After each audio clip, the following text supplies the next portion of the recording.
김옥자 할머니의 하루는 새벽 어둠 속에서 시작되었습니다. 72세의 몸은 무거웠지만 그녀는 낡은 단칸방에서 늘 같은 시간에 몸을 일으켰습니다. 방 안은 10년 전 아들 도진의 죽음과 함께 시간이 멈춘 듯 했습니다. 빛바랜 아들의 사진들, 낡은 유품들은 살아있는 기억이자 동시에 그녀를 옥죄는 감옥과도 같았습니다. 지난 10년은 옥자에게 지옥이었습니다.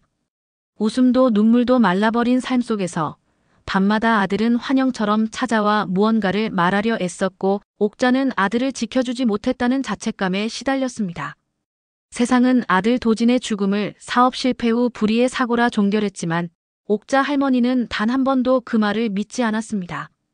가난 속에서도 억척스럽게 아들을 키워낸 강단 있는 여인이었던 그녀는 아들을 잃은 후 세상과 단절된 채 침묵을 견뎠습니다. 그러나 그녀의 내면에서는 아들의 억울함을 밝히겠다는 불굴의 의지가 끓고 있었습니다. 어느 날 아들이 남긴 유품 속에서 찢겨진 사진 조각과 낡은 일기장을 발견했습니다. 맞춰진 사진 속에는 아들과 그의 동업자 이명호가 긴장된 표정으로 서 있었고 일기장에는 이명호의 사업적 압박과 아들의 불안감이 담겨 있었습니다. 형은 너무 많은 걸 원해. 나는 더 이상 못 버틸 것 같아. 이대로 가다간 다 무너질 거야. 그 글귀들은 10년 묵은 의심을 확신으로 바꾸었습니다. 옥자의 눈빛이 흔들렸지만 곧 단단한 결심으로 변했습니다. 10년간 얼어붙었던 그녀의 의지가 폭발했고 이제 그녀는 지옥에서 돌아온 어머니로서 아들을 위한 마지막 단죄를 준비하기 시작했습니다. 잃을 것이 아무것도 없었습니다. 옥자 할머니는 아들의 동업자 이명호의 사무실을 찾아갔습니다. 10년 전 작은 스타트업 대표였던 이명호는 이제 번듯한 중견기업의 대표로 승승장구하고 있었습니다. 번쩍이는 건물 로비는 옥자의 초라한 모습과 어울리지 않았고 경비원은 그녀를 단호히 돌려보냈습니다. 김도진 씨는 10년 전 사고로 돌아가셨습니다. 이명호 대표님과는 이미 관계가 정리된 일입니다. 돌아가 주십시오. 벽이었습니다. 경찰서도 마찬가지였습니다. 10년 전 사건은 사고 종결이라는 두 글자 아래 깊숙이 묻혀 있었습니다. 사람들은 아들을 불운한 실패자로 기억했고 옥자는 자신이 너무 늦게 움직인 것은 아닌가 하는 죄책감에 시달렸습니다. 지쳐 쓰러질 것 같던 어느 날 옥자는 주민센터에서 박은혜 사회복지사를 만났습니다. 처음에는 옥자를 망상에 사로잡힌 노인으로 보던 은혜는 그녀의 눈빛 속에서 단순한 망상이 아닌 강렬한 고통과 진실을 향한 굳건한 의지를 발견하고 마음을 열었습니다. 할머니, 제가 도움을 드릴 수 있을지는 모르겠습니다. 하지만 제가 아는 선에서 함께 방법을 찾아보겠습니다. 은혜의 따뜻한 손길은 10년간 얼어붙었던 옥자의 가슴에 희미한 온기를 주었습니다. 두 사람은 함께 10년 전 사건 관련자들을 찾아다녔습니다.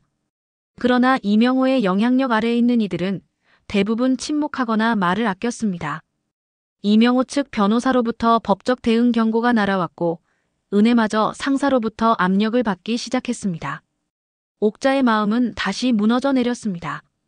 거대한 권력 앞에 선 자신의 무기력함에 절망했습니다. 내가 아들에게 해줄 수 있는 게 아무것도 없었구나. 어느 날 이명호의 비서가 옥자의 방을 찾아와 위로금 명목의 두툼한 봉투를 내밀었습니다. 명백한 회유이자 협박이었습니다. 옥자는 이를 악물고 거절했습니다. 나는 그런 돈 필요 없습니다. 내 아들은 돈으로 살 수 있는 목숨이 아닙니다. 비서는 후회하지 않으시길 바랍니다는 경고를 남기고 사라졌습니다. 옥자는 분노로 몸을 떨었습니다. 이명호라는 거대한 벽은 도저히 넘을 수 없을 것만 같았습니다. 깊어지는 밤, 절망 속에 앉아있던 옥자는 문득 아들이 죽기 전 자주 들었다던 낡은 휴대용 녹음기를 발견했습니다. 떨리는 손으로 재생 버튼을 누르자 지직거리는 잡음 속에서 아들 도진과 이명호의 대화가 흘러나왔습니다. 형, 이건 너무 위험해요. 어머니는 어떡하고요? 도진아, 이건 내가 감당해야 할 부분이야. 녹음은 완벽하지 않았지만 아들의 절규와 이명호의 냉정한 방관이 생생하게 담겨 있었습니다. 옥자는 녹음기를 꽉 움켜쥐었습니다. 이명호가 예상치 못한 아들이 남긴 마지막 목소리였습니다. 법적 효력은 미지수였지만 옥자는 이제 자신만의 방식으로 마지막 단죄를 준비해야 함을 깨달았습니다. 그녀의 눈빛은 늙었지만 그 어느 때보다 강렬하고 비장했습니다. 이것이 내가 아들에게 해줄 수 있는 마지막 일이다.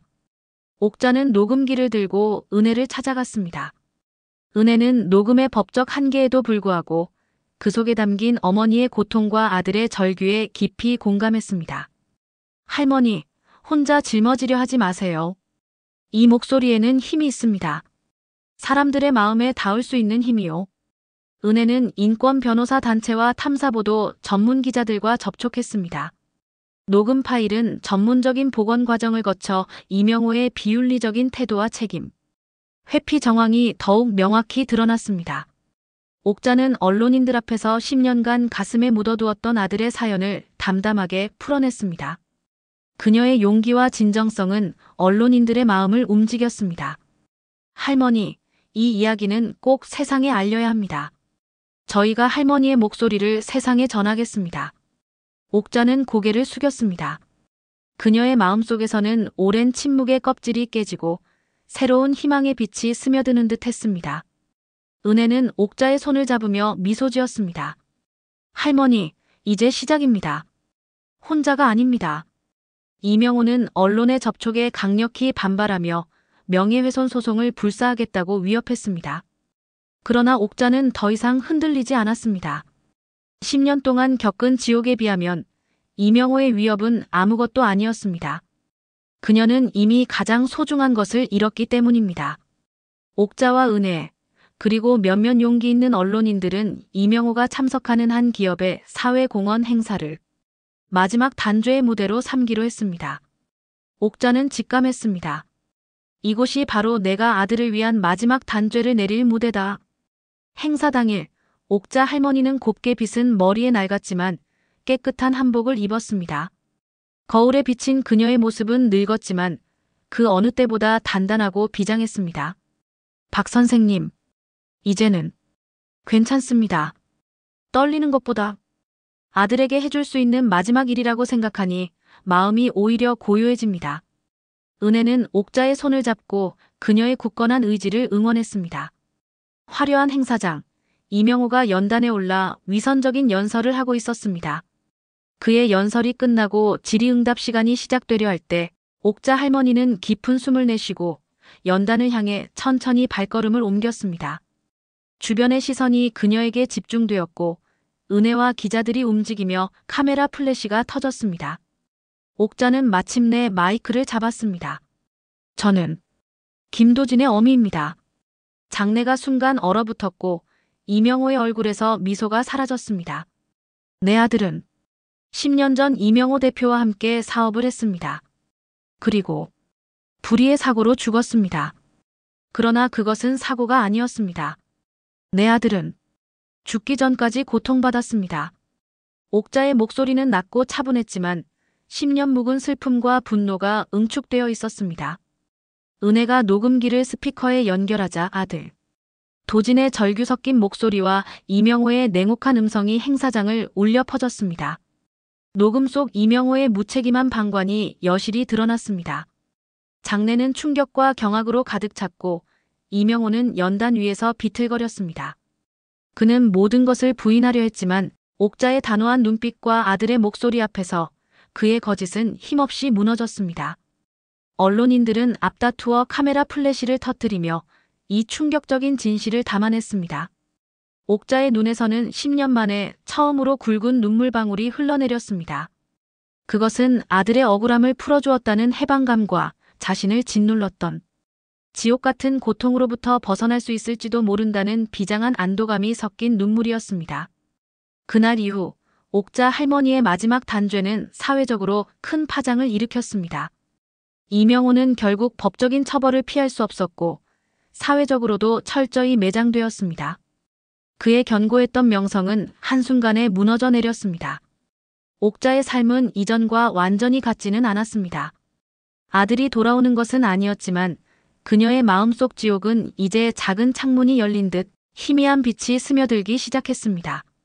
그녀는 10년간 짊어졌던 무거운 짐을 비로소 내려놓은 듯한 평온함을 찾았습니다. 은혜 사회복지사는 옥자 할머니에게 깊은 존경심을 갖게 되었습니다. 그녀는 옥자의 곁을 떠나지 않았습니다. 옥자의 낡은 단칸방은 이제 더 이상 고립된 공간이 아니었습니다. 은혜가 자주 찾아와 담소를 나누고 함께 밥을 먹으며 온기를 나누었습니다.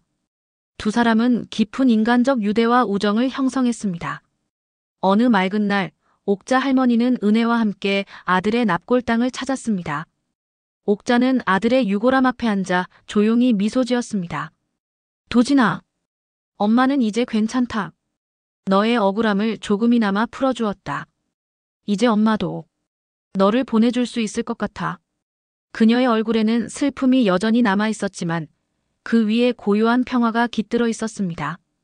그녀는 아들에게 못다한 사랑을 마음속 깊이 새긴 채 이제 자신 또한 남은 삶을 살아갈 준비가 된 듯 보였습니다. 그녀는 더 이상 10년 지옥에 갇힌 노모가 아니었습니다. 상실의 아픔을 품고 고요한 평화를 찾아 나서는 강인한 어머니였습니다. 옥자 할머니의 이야기는 많은 이들에게 깊은 울림을 주었습니다. 그것은 단순히 한 어머니의 복수극이 아니었습니다. 상실의 고통 속에서도 진실을 향해 꺾이지 않는 인간의 불굴의 의지, 그리고 진정한 단죄란 자신을 얽맨 고통으로부터 벗어나 평화를 찾아가는 치열한 과정임을 보여주었습니다.